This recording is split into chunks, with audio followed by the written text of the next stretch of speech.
이 중용이라는 책은 달리 또 생각해 보면은 맹자 철학을 잘 요약해 놓은 것이라고도 볼 수 있습니다.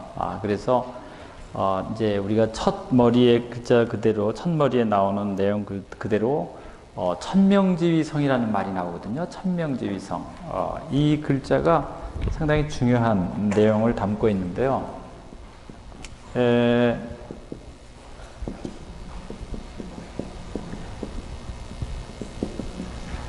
이 성자에 대한 그런 논어에 사람들이 성은 서로 가깝다 그랬어요. 성상근 습상언. 습성은 서로 사람들마다 멀리 있다. 우리 습관이 좀 다르잖아요. 그런데 이것이 가깝다라는 말밖에 없습니다. 그런데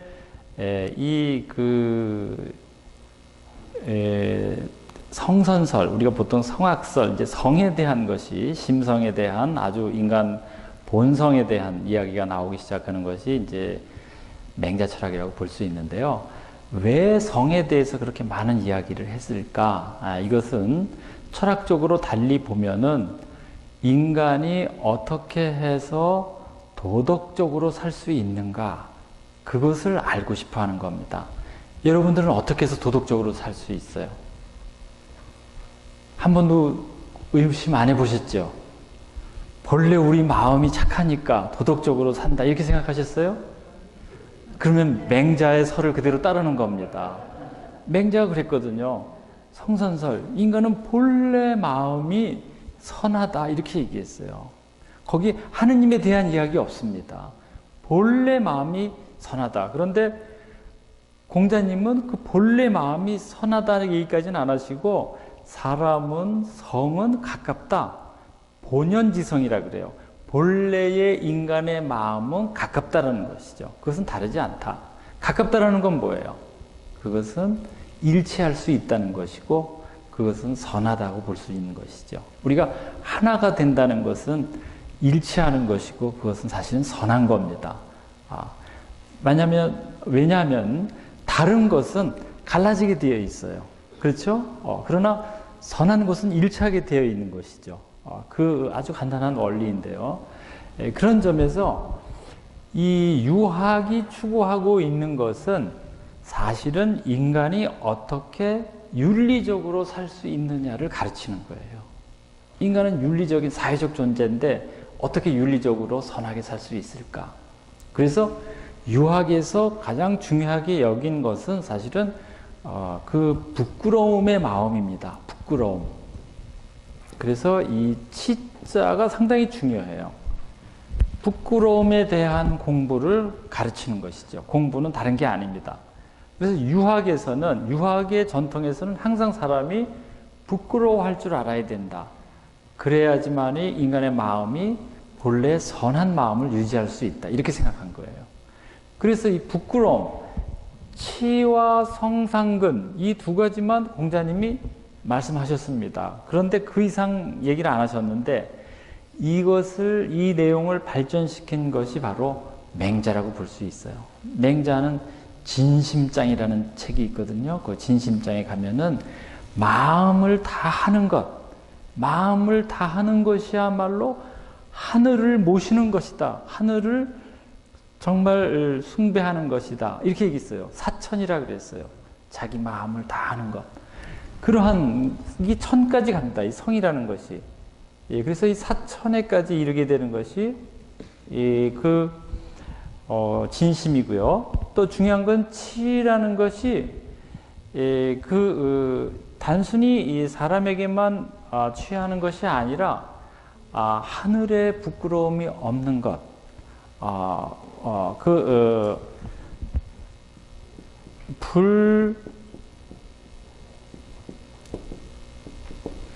불괴어천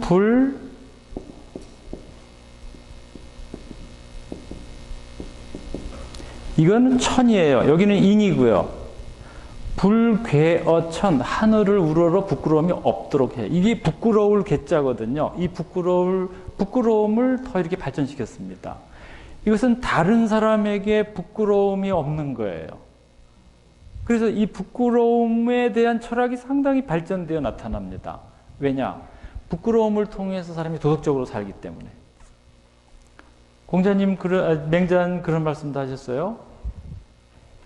부끄러움이 없음을 부끄러워할 줄 알면 부끄러워할 일이 없을 것이다. 들어보셨습니까? 네. 저는 명문 중에 명문이라고 생각합니다. 부끄러움이 없음을, 내가 부끄러움이 없다는 것을 부끄러워할 줄 알면 부끄러워할 일이 없을 것이다. 그렇게 얘기했어요. 그래서 이것은 이걸 뭐라고 저는 얘기하냐면요.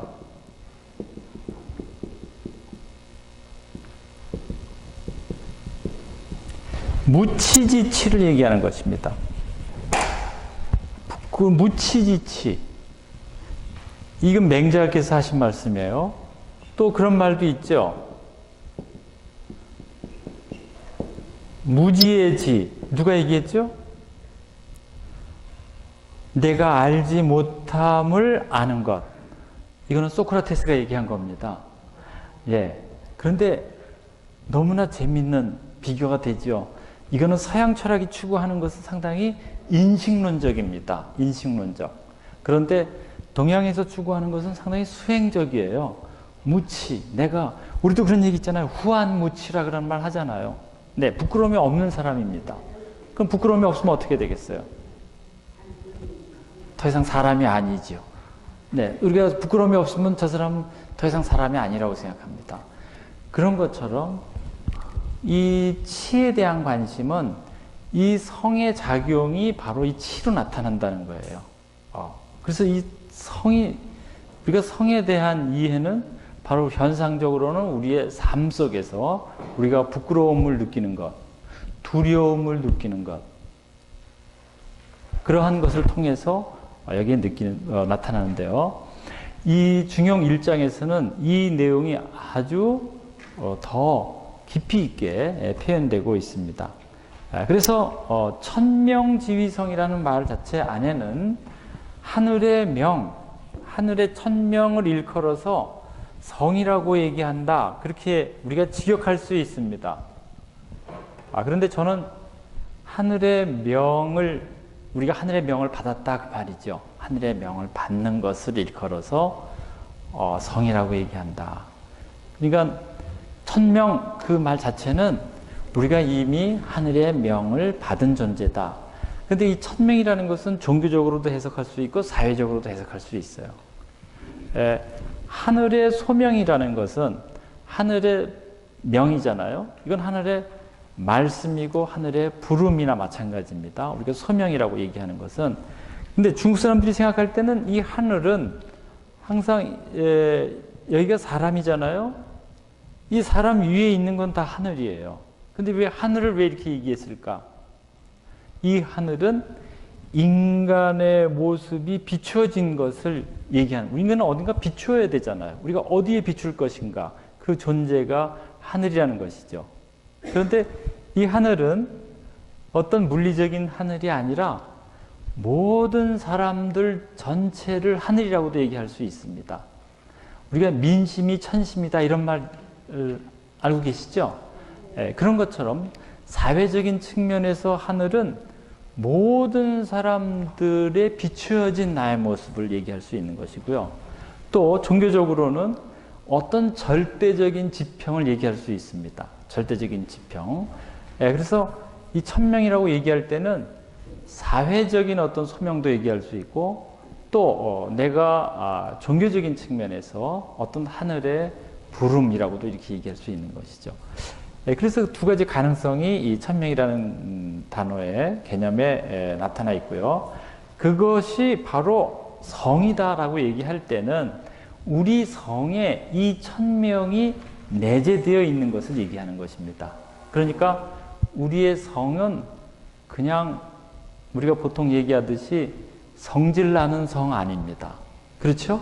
그냥 뭐가 이렇게 확 나오는 성 아니에요. 이거는 뭔가 아주 고귀하고 특별한 나에게 부여되어 있는 그러한 본성을 얘기해요. 그래서 이 성을 뭐라고도 얘기하냐면 성리학자들은 본연지성이다 이렇게 얘기합니다. 본연의 마음이다. 나중에 나오지만 도심이다 이런 말도 나와요. 도심.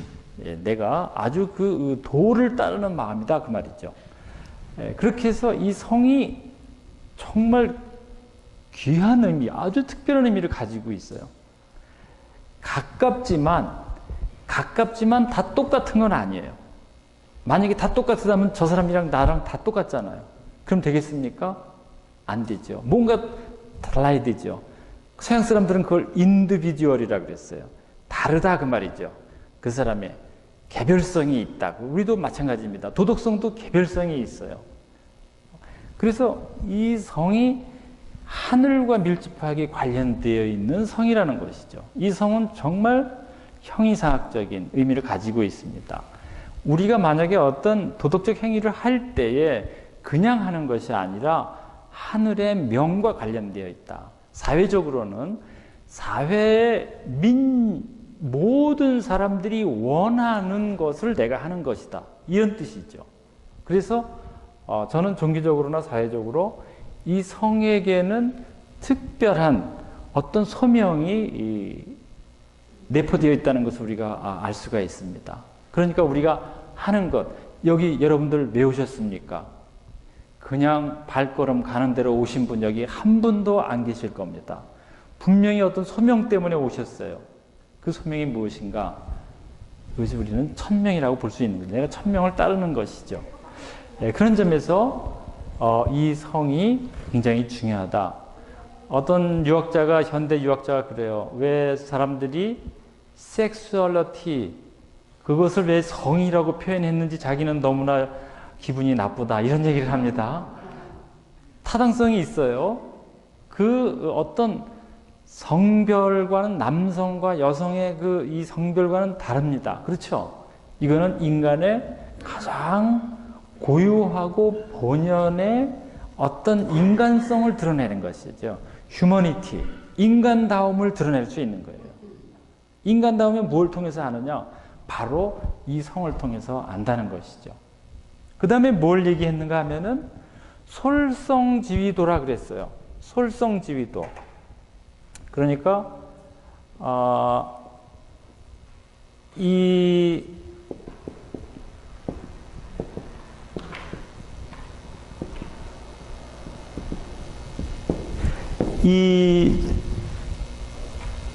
솔성할 때 이 성을 우리가 쫓아서 가는 거거든요. 이 성은 무엇인가 가만히 정지되어 있는 것이 아니라 우리에게 늘 무언가를 그렇게 어떤 성향을 보이고 있다는 것이죠. 성향. 이 다산 선생님이 이 성을 하나의 리로 보지 않았어요.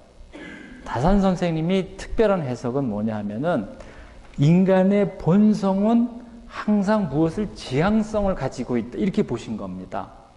리라는 것은 본체적인 거예요. 불변하는 것과 같이 그 본체라는 말은 상당히 서양적인 사고에서 나온 겁니다. 제가 아까 인도의 사유가 언어가 서양과 같다 그랬죠? 여러분들 한번 생각해 보세요. 인도에서 가장 중요하게 생각하는 것이 그 본질을 깨닫는 거예요. 본질, 본체. 이 말은 우리가 보디사트바라는 말이 있습니다. 그 본체라는 보디라는 말도 사실은 아주 근본적으로는 서양 철학의 substance, 이런 실체, 이런 개념하고 아주 유사한 데가 있어요. 더 이상 변하지 않는 것, 맨 밑바닥에 깔려 있는 것. 그런데 동양에서는 그런 사고가 없어요. 변하지 않는 거 없습니다. 우리도 있다가 다 사라지고요. 우리는 늘 어떤 변화 가운데 있는 거예요. 그런데 변화하는 것 가운데에서도 나 되게 하는 것이 무엇인가? 이런 데 이제 관심이 있는 것이죠. 물론 서양도 그런 유사한 사고가 있지만, 제가 말씀드리려고 하는 것은 이 성은 정지되어 있지 않다. 늘 무엇인가를 향하고 있다. 우리 마음도 무엇인가를 어디를 향하고 있잖아요. 지금 강의 시간에도 마음이 여러 군데로 움직이고 있습니다. 한 군데 가만히 있는 분, 그분은 하산하셔야 됩니다. 네, 득도하셨어요. 네, 그게 우리 마음이 그러는 거예요. 본래 우리 마음이 이 성향을 가지고 있어요. 그런데 그것이 천명을 따르는 성향이면은 그것이 도심이 되는 거예요. 도덕적인 마음이죠. 흔들리지 않는 마음입니다. 그런데 그 마음을 그대로 따르는 거예요. 그 성향을 쫓아가는 것, 그것을 일컬어서 도라고 얘기해요. 제 성향이 가는 것, 그것이 길입니다. 길. 우린 이것을 진리라고 얘기하는데요. 그럴 필요가 없어요. 그냥 도예요. 도는 길도 되고 이끌다의 뜻도 돼요. 이끌다. 제가 이렇게 쓰면 이끌 도자가 되거든요. 네, 중국어에서는 이 글자를 다 같이 쓰는 겁니다. 하나의 개념을 통해서 여러 가지 뜻을 같이 말하고 있어요. 이것을 뭐라고 얘기하냐? 포네티컬 아날로지라 그래요. 제가 어질 인을 쓰면은 여기에는 사람도 되고요. 또 뭐가 떠오르십니까? 별로 우리가 한자를 잘 안 쓰니까 예를 들면 오를 의자를 써도 이런 마땅할 의자, 굳을 의자 다 이런 뜻들을 같이 불러온다고 생각합니다. 그것이 바로 중국 철학의 특징이거든요. 그래서 중국 철학은 아주 명료하게 얘기하지 않아요. 포괄적으로 얘기하죠. 그걸 다 담아내는 것입니다. 그래서 이것을 서양 사람들이 이상하게 생각했어요. 왜 중국 사람들은 그렇게 철학을 하지? 우리하고 완전히 다르네. 그래서 그 사람들이 중국 사람들은 철학을 명료하게 하지 않고 모호하게 하는구나 이렇게 생각했어요. 그래서 모호한 철학이라고 얘기합니다. 근데 그 말이 맞아요. 거기서 그분들이 뭐라고 얘기했는가? 포네티컬, 음성적인 아날로지를 한다는 거예요. 음성적인 유비를 한다. 제가 아라고 얘기하면은 여러분들은 아와 관련되어 있는 여러 가지를 다 떠올립니다. 그렇죠? 그러면 이거는 되고 저거는 안 됩니다. 그렇게 얘기하지 않는다는 거예요. 그것을 다 포괄해서 생각하도록 돕는다는 것이죠. 그래서 배타적이지 않아요. 본래 동양의 철학에서는 순수한 동양의 철학에서는 사문난적은 본래는 없는 거예요. 사문난적이라는 것은 본래 없는 거죠. 왜냐? 철학이라는 건 늘 새롭게 해석을 하는 겁니다. 그렇게 함으로써 그 철학이 풍부해지는 것인데 언제서부터 이 주자학을 너무 교조적으로 생각하다 보니까 주자도 그렇게 가르친 적이 없어요. 그건 주자의 뜻도 아닙니다. 그런데 주자의 후예들이 공자를 넘어서는 사람처럼 그런 학자처럼 평가하고 모든 진리가 주자에게 있다 이렇게 생각하면서 그러한 아주 교조적인 철학으로 어떻게 보면은 변했다고 볼 수 있는 것이죠. 그런 점에서 이 솔성, 그 성을 좇아서 가는 것, 그 성향을 좇아가는 것이야말로 도다. 무슨 도겠어요? 누가 가는 길이겠어요? 사람이 가는 길이죠. 사람이 가는 길이지 신도가 아닙니다.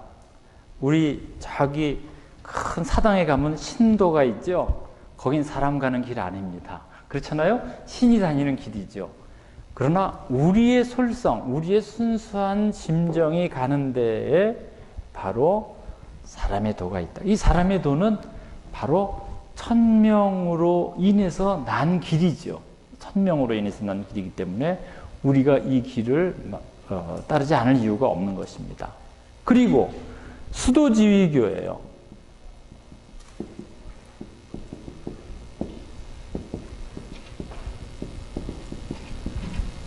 그 도를 닦는 겁니다. 그 도가 이렇게 길이 나 있죠. 우리가 인간이 가야 될 길이 나 있습니다. 그러나 인간이 그 길을 가지 않으면 어떻게 되겠습니까? 그 길을 우리가 알고 있어요. 알고 있으면서 가지 않으면 거기에 그 숲이 잡초가 나서 더 이상 사람이 다닐 수 없는 그런 길이 되는 것이죠. 사실은 이 길은 우리가 가야 되는 길이고 그 길을 닦는 것, 닦도록 하는 것이야말로 가르침이다 그 말이죠. 그래서 다른 게 아닙니다. 그 길을 가르치고 그 길을 가도록 하는 것, 그것이야말로 교육이라고 얘기할 수 있는 것이죠. 오늘날 교육이. 그래서 다른 게 아닙니다. 교라는 의미에서는 인간이 어떻게 가는가, 무엇으로부터 시작해서 어디로 가는가를 그대로 다 얘기하고 있어요. 내 마음에 나의 사사로운 감정으로부터 내가 가는 것이 아니라 내 마음에 안에서 천명을 내가 발견하게 되고 천명을 알아듣게 되고 그 천명에 따라서 내가 그 길을 가는 것이죠. 그래서 이 성도교 이 세 개념이 중용의 가장 핵심적인 개념입니다. 여러분들은 오늘 이 세 개념만 집에 가져가시면 되는 겁니다. 그러면 이제 다음에 오실 때 성도교로서 모든 게 다 풀어지는 거예요. 그래서 내 마음 안에 있는 가장 고유한 본성, 그리고 그 본성이 나한테 제시하는 길, 그리고 끊임없이 내가 그 길을 닦는 그러한 자세, 거기에 중용의 길이 있다 그 말이죠. 중용은 다른 게 아닙니다. 인간이 가야 할 길과 도리를 그대로 제시하고 있다. 그래서 아주 수행적인 것을 명료하게 얘기하고 있어요. 그런데 이러한 가르침을 좀 더 철학적이면서도 종교적으로 해석할 까닭이 그 다음에 나타나는 거예요. 앞에 도라는 것은, 이 길이라는 것은 도야 그런 말을 했습니다. 불가수율이야. 모름지기 잠시도 사람과 떨어질 수 없는 것이다. 그렇게 얘기했어요. 사람이 길을 떨어져서 갈 수 있습니까? 길 아는데 갈 수가 없습니다. 사람은. 그래서 인간이 잠시도 그 길과 떨어질 수 없는 것이다. 이렇게 얘기하고 있어요. 만약에 사람이 그로부터 떨어질 수 있는 것이라면 그것은 사람이 갈 길이 아니다. 이렇게 얘기하는 것이죠.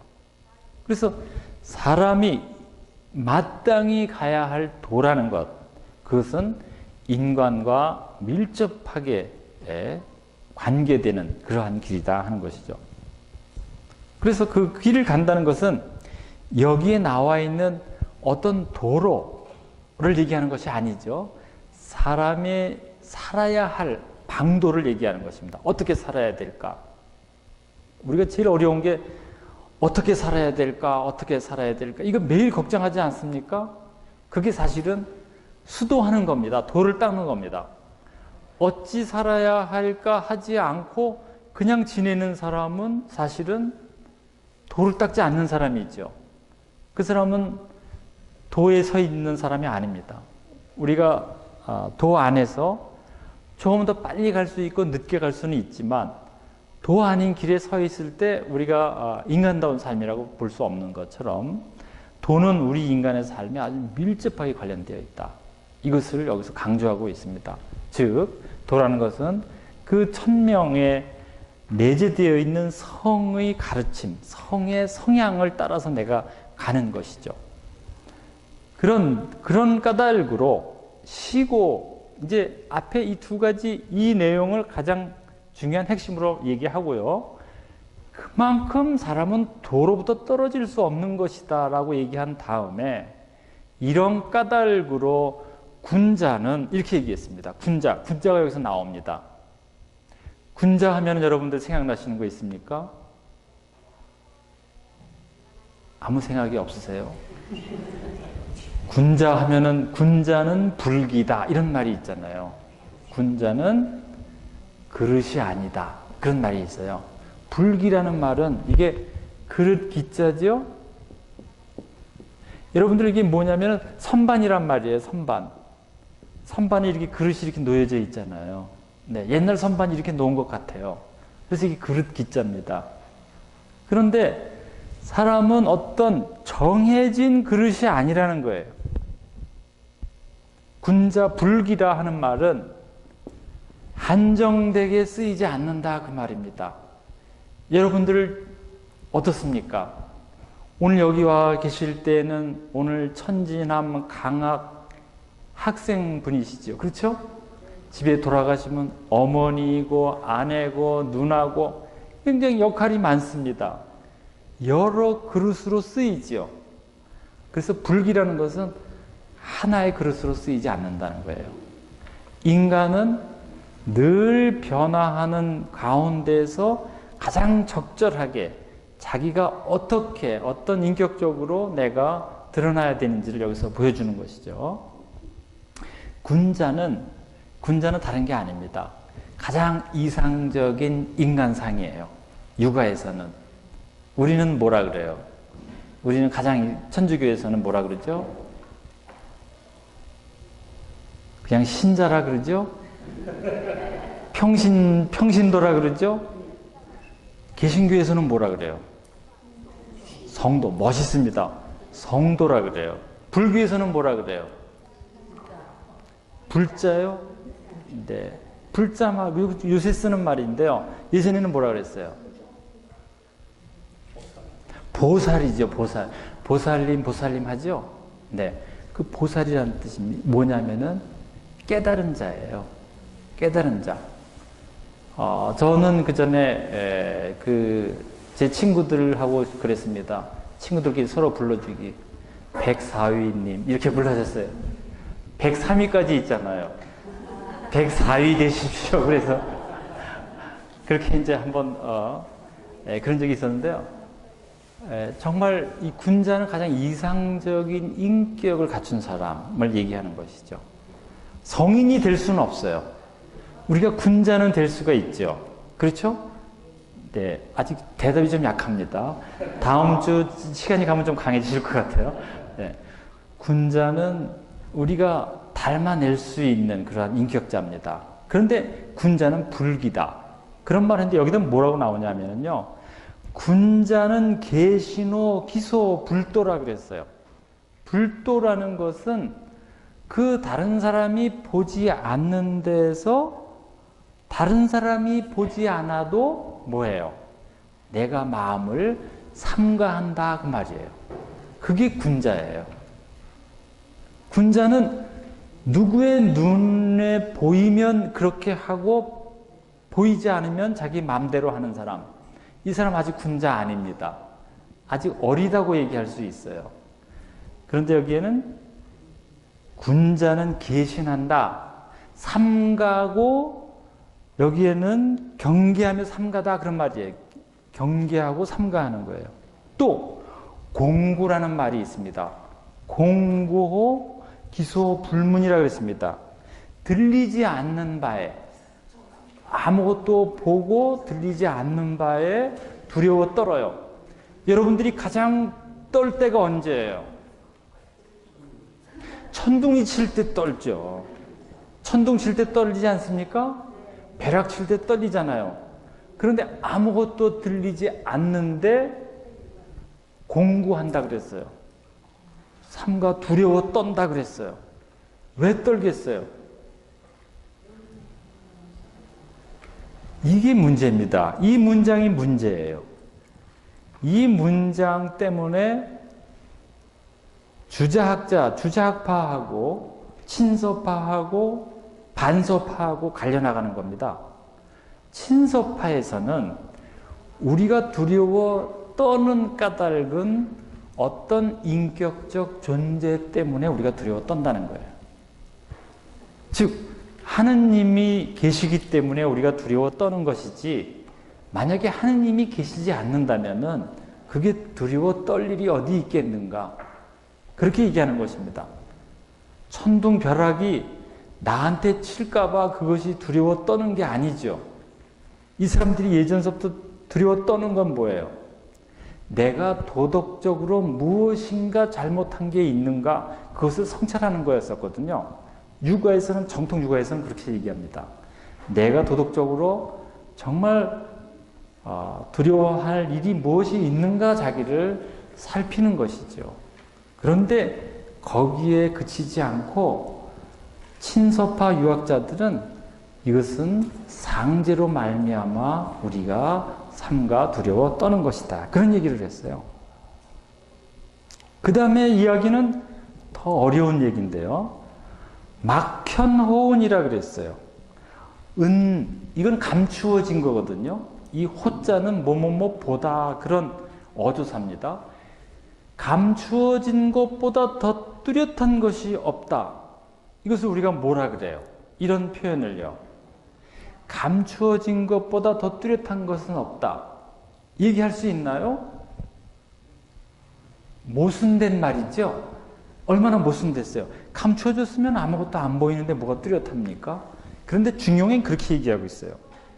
막현호운, 막현호미. 미라는 것은 아주 작은 거예요. 너무너무 작아서 더 이상 쪼갤 수 없는 것, 그것을 은미하다 그래요. 그래서 앞에 은자하고 미자를 같이 쓰는 건데요. 그 미자는 더 이상 쪼갤 수 없는 것, 서양에서는 쪼갤 수 없는 걸 뭐라 그래요? 이것을 원자, 밀입자, 소립자 이렇게 얘기합니다. 그래서 우리가 아톰이라는 말로 얘기해요. 아톰 들어보셨죠? 네. 아는 할 수 없다라는 부정어고요. 톰은 나눌 수 없다. 쪼갤 수 없다. 그런 뜻이에요.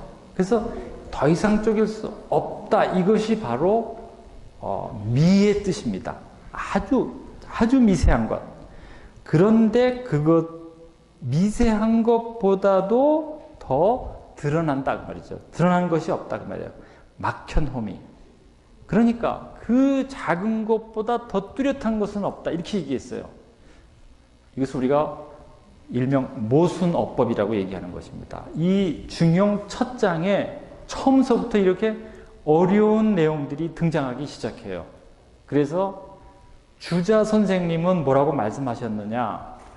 중용은 모든 경서를 읽은 맨 나중에 읽어야 된다. 이렇게 얘기한 거예요. 역경과 같은 책이다. 이렇게 얘기했어요. 여러분들 역경 아시죠? 점치는 책. 그 역경이 어려운 것처럼 이 중용이 어렵다 하는 것이죠. 그건 왜 그런가?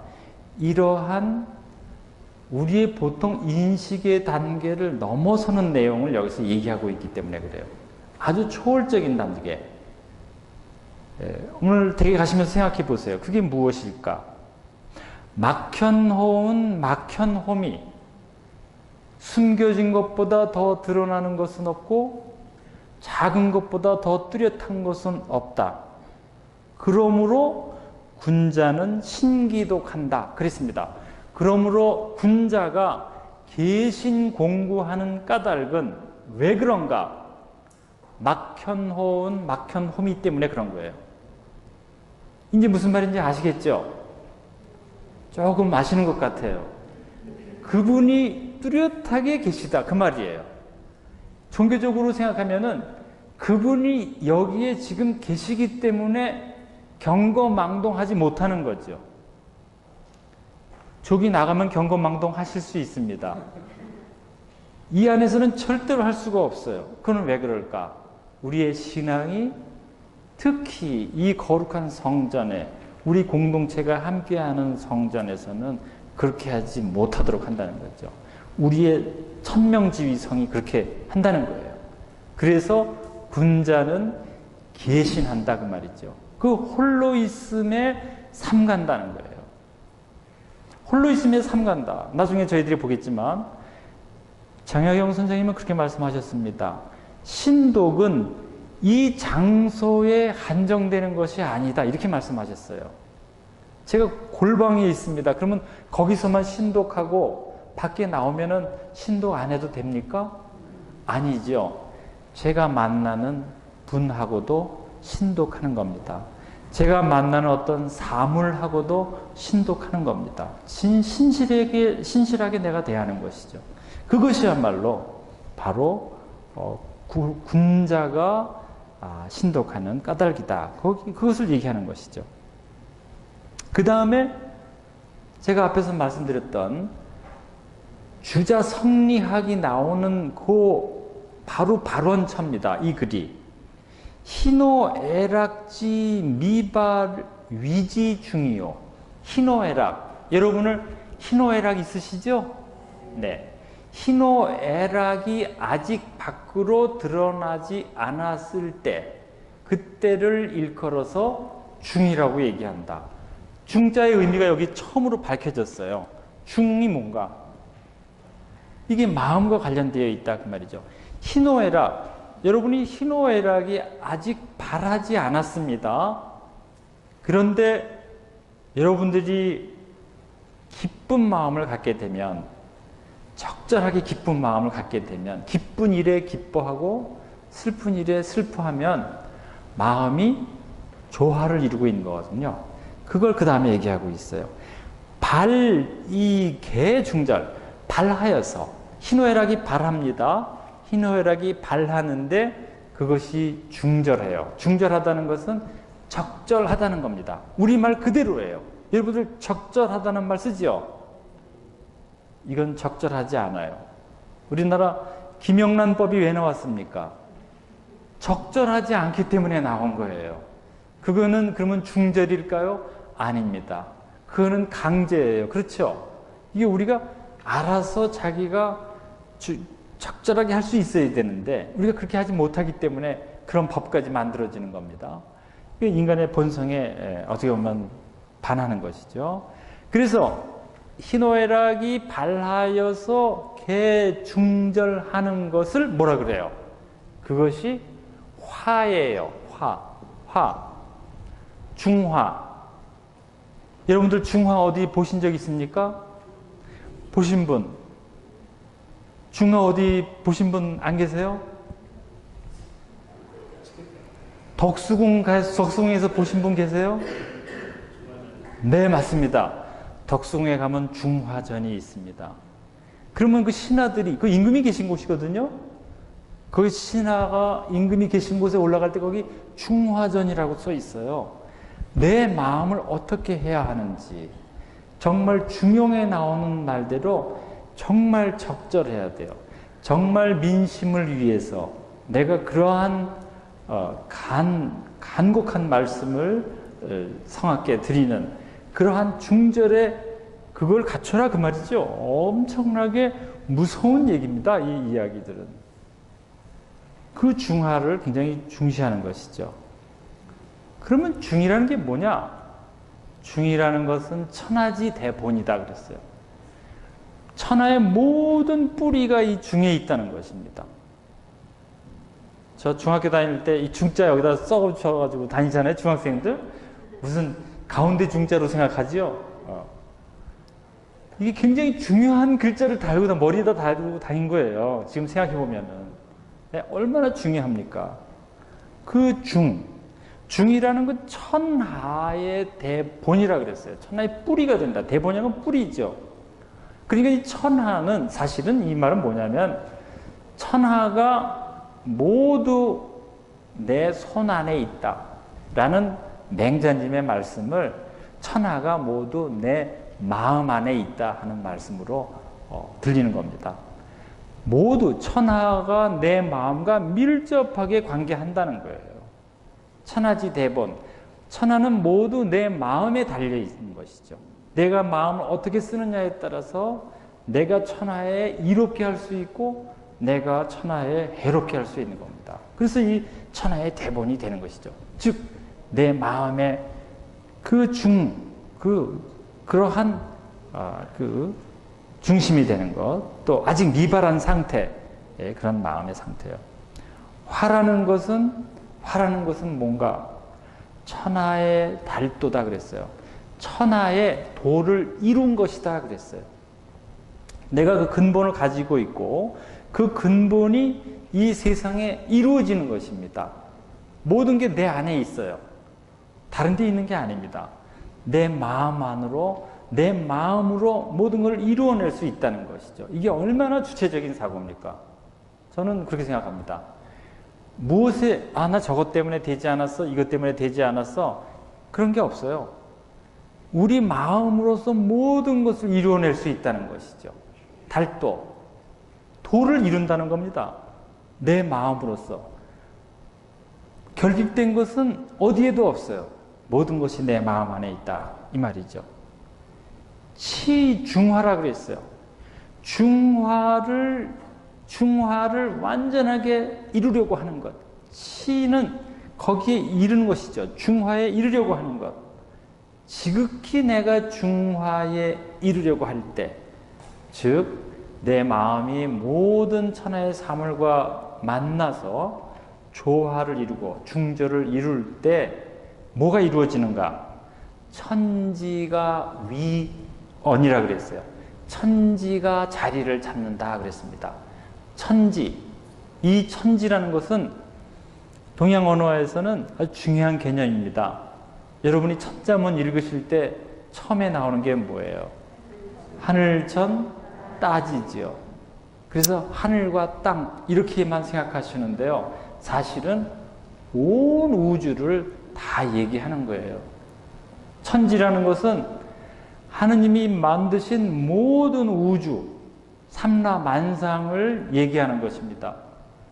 제가 여담 하나 들려드릴게요. 이따가 어두컴컴해지면은 여기는 하늘의 별이 많이 보일 것 같아요. 하늘의 별수 아시는 분 계세요? 하늘의 별수를 누가 아는가? 아무도 모르죠? 천문학자들이 하늘의 별수를 세기 시작했어요. 그래가지고서 알아냈대요. 하늘의 별수가 얼마나 많은가? 10의 23승만큼 많대요. 10의 23승이에요. 그러면 10의 23승 수 모르겠죠? 하늘의 별은 어떤 별이에요? 반짝반짝 빛나는 별이에요. 우리 지구는 별일까요? 아닐까요? 별 아닙니다. 우리 지구 빛납니까? 안 빛나요. 이 태양계에서 빛나는 별은 하나밖에 없어요. 뭐지요? 태양이지요. 태양. 이 태양 하나가 빛나는 겁니다. 항성. 우리는 행성이에요. 거기를 돌고 있어요. 우리는 빛나지 않습니다. 하늘에 빛나는 것은 그 항성들이에요. 빛을 내는 별들. 그 별들에는 무수히 많은 행성들이 있어요. 그런데 그 빛나는 별, 반짝반짝 빛나는 별이 얼마나 많으냐? 10의 23승계만큼 많이 있대요.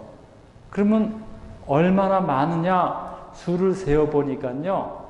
우리 지구에서 제일 많은 게 뭐예요? 모래입니다. 그래서 모래수하고 비교를 해봤습니다. 그 모래수가 몇 개냐? 천문학자의, 제가 얘기한 거 아닙니다. 만약에 틀리면 천문학자한테 얘기해야 돼요. 모래수가 10의 21승이래요. 아무튼 이 정도 된다 그래요. 그러면 뭐가 더 많은 거예요? 반짝반짝 빛나는 별이 더 많은 거예요. 세상에 생각해 보세요. 거기에 우리는 어떤 존재인가? 우리 별은 빛도 나지 않는 별입니다. 그 안에서 돌고 있어요. 거기에 우리는 또 어디입니까? 쬐끄만 나라에 있어요. 쬐끄만 나라에 또 쬐끄만 동네에 계속 거기에 우리가 지금 이렇게 있습니다.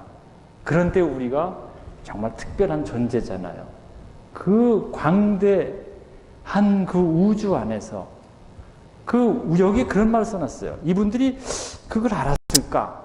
물론 몰랐겠지만 인간의 마음이 치중화할 때 모든 하늘의 모든 이러한 것들이 삼라만상이 자기의 자리를 잡는다. 이렇게 얘기했어요.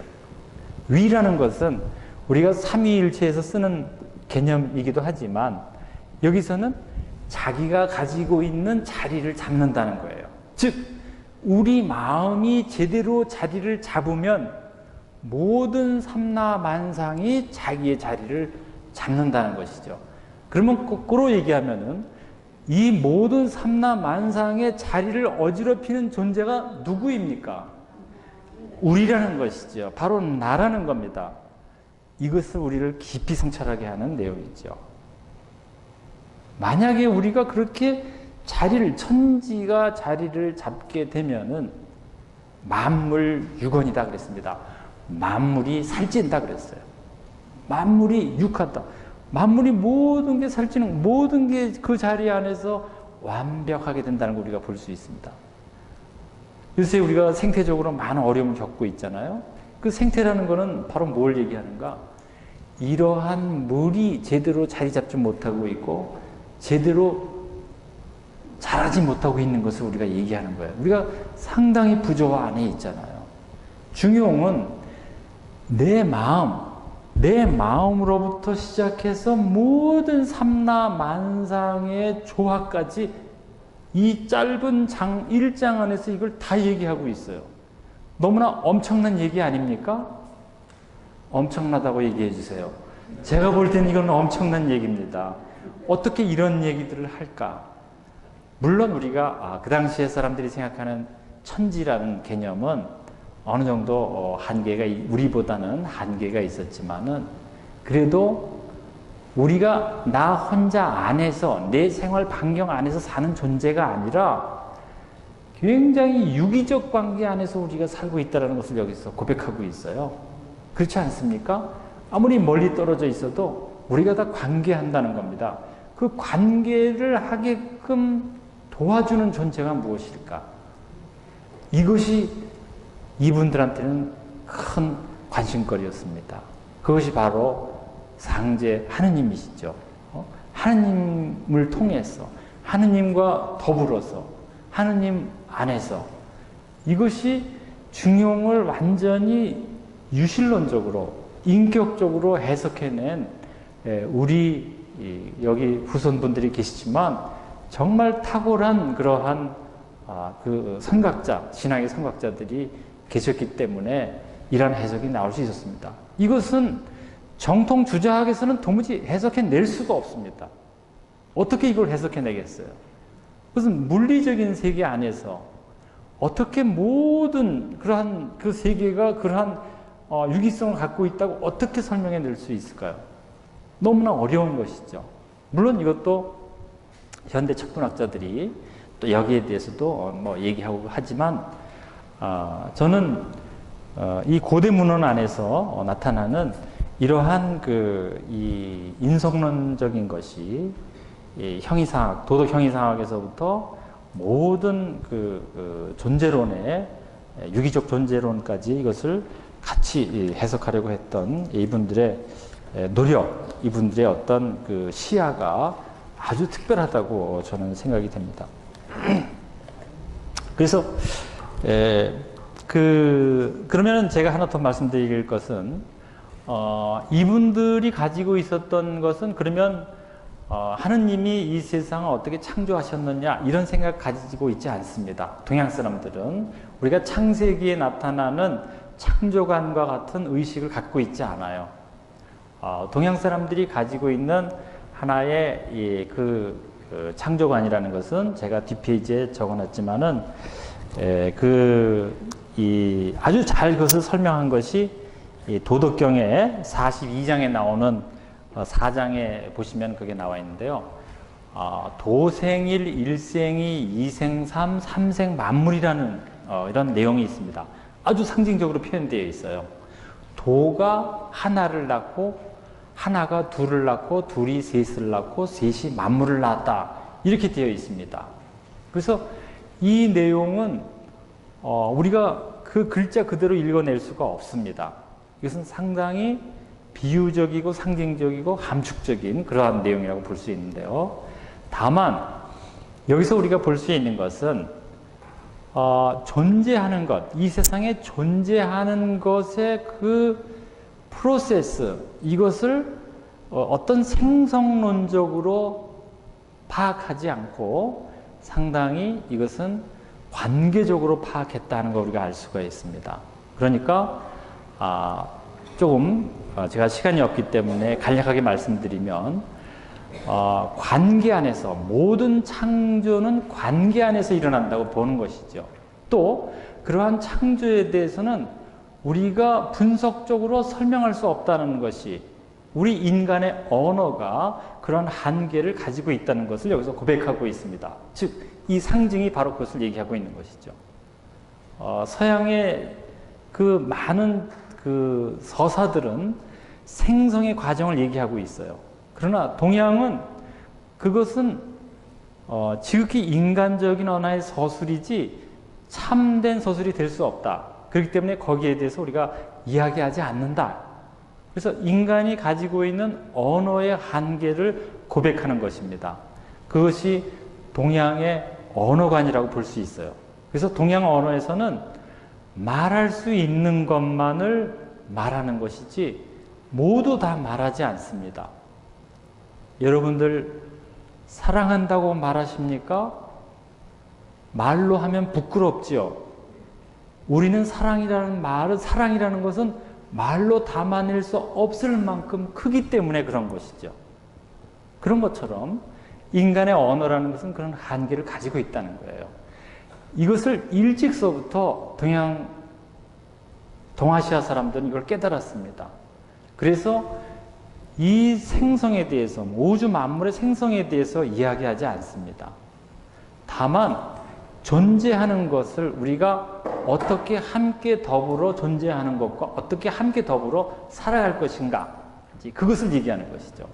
그래서 그러한 그 관계로서의 그 생성관, 이것이 아주 중요한데, 여기에 나오는 도생일, 일생이, 이생삼, 삼생 만물도 달리 보면 일이라는 것은 모든 걸 다 말하는 것입니다. 또 일이 둘을 낳았다는 것은 그 안에서 둘의 깊은 관계가 있다는 것이죠. 또 그 둘의 깊은 관계를 통해서 새로운 생성이 일어나는 것을 우리가 삼이라고 얘기할 수 있습니다. 그래서 만물이라는 것은 이러한 관계 안에서 일어나는 것이고, 이것이야말로 정말 성실한 것이다. 이렇게 말씀드릴 수 있겠습니다. 다음 시간에는 그 다음에 나오는 이야기들을 가지고서 다시 계속 말씀드리도록 하겠습니다. 네, 여기서 마치겠습니다.